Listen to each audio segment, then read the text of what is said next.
5ই আগস্টের মতো সময়ে অবকাশ যাপনে যাবে, জাতি কোনোভাবেই সেটা সহ্য করবে। আসলে কিংস পার্টি ডক্টর ইউনূস করেছেন, তাদের 2 উপদেষ্টা রয়েছেন, আসলে ওনারা আয়েশি ভাব নিয়ে এ দেশ শাসন করার জন্য মত্ত। এনসিপিকে অনুরোধ করব যে এই জাতিকে আর হতাশ করে না। এই ছেলেরা এইভাবে হতাশ করবে সেটা আমরা কখনো প্রত্যাশা করি না। তাদের সম্বন্ধে যে অর্থনৈতিক কেলেঙ্কারির কথা আসতেছে, এগুলিও এখন দুদকের তদন্তের আওতায় আসা উচিত। জাতি এত হতাশ হয়েছে যে হতাশার আসলে শেষ নেই। আমরা 1 বছর আগে যাদেরকে নিয়ে যাদের সামনের সারির নেতৃত্বের কারণে সমস্ত রাজনৈতিক দল যাদের কাছে সমস্ত কিছু সাপোর্ট করে দিয়েছে, তাদের কাছে আমাদের প্রত্যাশিত ছিল যে তারা 5ই আগস্টে জাতির জন্য বড় কিছু মেসেজ দিবে। সে মেসেজ তো দিলই না। তারা সেই মেসেজ বাদ দিয়ে তাদের যাওয়ার কথা ছিল গুরুস্থানে কবর জিয়ারত করবে শহীদদের, যারা তাদের ডাকে হোক, সব মানুষের ডাকে, ধরেই নিলাম তাদের ডাকে হয়েছে, তাদের কবর জিয়ারত করবে আর সমস্ত আহতরা হসপিটালে কাতরাচ্ছে।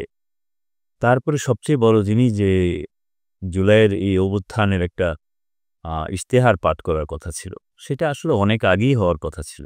এত দেরিতে হলেও ডক্টর ইউনূস সাহেব সেটার যে ব্যবস্থা করেছেন, সারা জাতি সেখানে তাকিয়েছিল, সমস্ত রাজনৈতিক দল সেখানে গিয়েছে।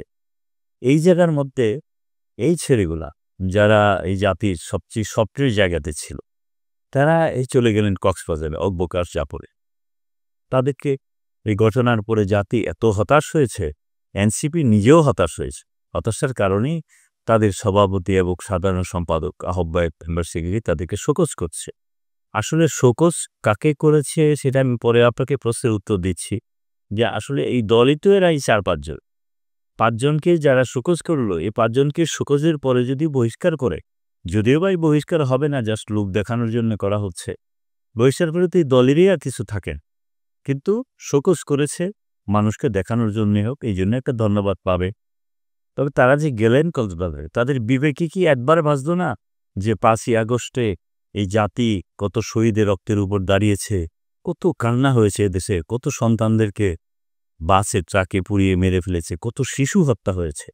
এর মধ্যে তারা কক্সবাজারে গিয়ে জাতিকে যে সবচেয়ে কষ্ট দিয়েছে, যে আসলে এতদিন পরে 17 বছর পরে মানুষ এত কষ্ট করে একটা সুন্দর স্বপ্ন দেখেছিলে, এই স্বপ্নটার মধ্যে ওরা পানি দিয়ে দিয়েছে, স্বপ্নকে ধ্বংস করে দিয়েছে। যেভাবে মুক্তিযুদ্ধের পরে মুক্তিযুদ্ধের স্বপ্নটাকে শেখ মুজিব সাহেবের কিছু লোকজন ধ্বংস করেছিল, তার চেয়ে বেশি হতাশ হয়েছে সেখানে। এবং তারা দেখেন 5 তারকা হোটেলে থাকে, যাচ্ছেন, ঘুরতেছেন, ওখানে গোসল করতেছেন, অবকাশ যাপন করছে, আর কি কোনোদিন সময় পেলেন না? আমার এই ফাঁকে বলতে হয় যে এই ছেলেরাই সারা বাংলাদেশে পদযাত্রার কথা বলে।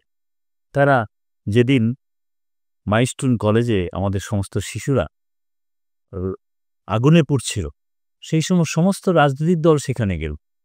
আমি বড় হতাশ হয়েছি সেদিন, যে যারা তরুণ সমাজের নেতৃত্ব দেয়, তারা সেদিন সেই মাইলস্টোন কলেজের এই প্রোগ্রামে তাদের প্রোগ্রামটা পর্যন্ত বাতিল করে নাই, তারা সেখানে যায়ও নাই, তারা তাদের প্রোগ্রাম চলমান রেখেছে। অথচ বাংলাদেশের সমস্ত দল সেখানে গেছে এবং সবাই প্রোগ্রাম বন্ধ করেছে।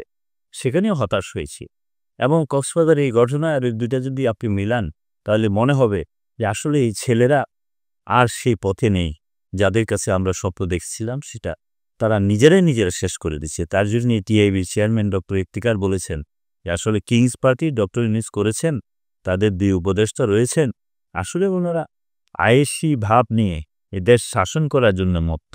আর যেটা ওখানে কথা ওঠে যে মার্কিন রাষ্ট্রদূতের সাথে সাক্ষাৎ করতে গেছেন, আমি বিষয়টা এখনো ক্লিয়ার না।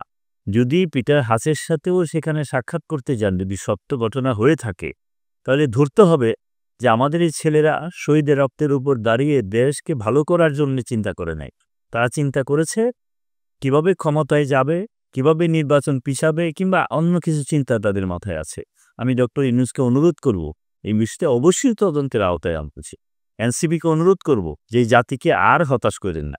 হতাশ করেছেন যে একটা ছেলে রিয়াদ নাম, সে চাঁদাবাজিতে গ্রেফতার হয়ে স্বীকারোক্তি দিয়েছে, সেখানে সে বলেছে আমি গরিবের ছেলে, এই জন্য টাকার লোভ সামলাইতে পারি নাই। আমরা তো জানি, আমরা ইতিমধ্যে বলছি যে এইভাবে একটা দলের সবচেয়ে বড় আদর্শের জায়গা, সবচেয়ে চিন্তা চেতনার জায়গা, আমরা যারা বয়স হয়ে গেছে আমরা ভেবেছিলাম যে এই সন্তানরা আমাদেরকে ভালো মেসেজ দিবে, এই ছেলেরা এইভাবে হতাশ করবে সেটা আমরা কখনো প্রত্যাশা করি নাই।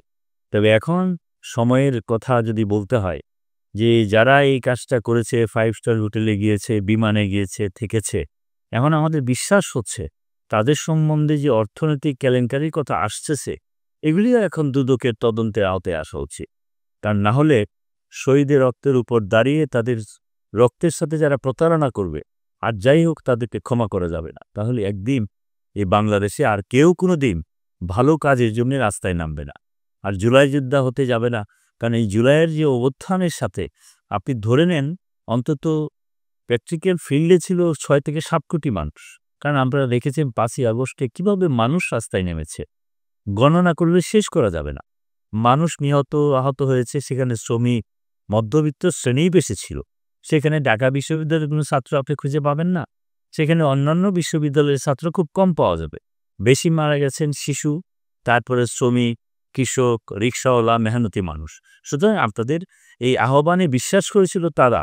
তাদের এই বিশ্বাসটাকে আপনারা যেভাবে অপমানিত করলে, জাতির সামনে একদিন জবাবদিহি করতে হবে। তারপর আমি বলব, এই ছেলেরা যদি ভুল করে থাকে, এই ভুলগুলো শুধরিয়ে এখনো সময় আছে সঠিক ট্র্যাকে এসে, যেহেতু সামনে নির্বাচন আসছে, সেখানে অংশগ্রহণ করে জাতিকে অন্তত মেসেজ দিতে হবে।